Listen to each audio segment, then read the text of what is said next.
Hi, welcome to Richard Cabile YouTube channel, and for today's tutorial, I will be teaching you on how to turn on and off precise location and calendar location services on iPhone X. But first, kindly subscribe to this channel and don't forget to hit the subscribe button and the bell to notify you for the new updates.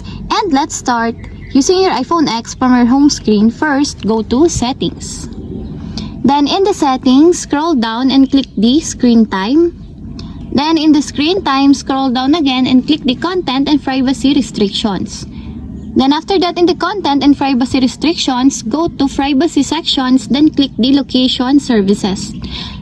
Then in the location services, scroll down again and click the calendar.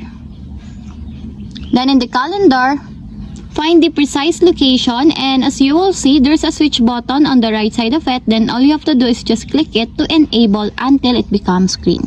When the precise location is enabled, it allows apps to use your specific location. With this setting off, apps can only determine your approximate location.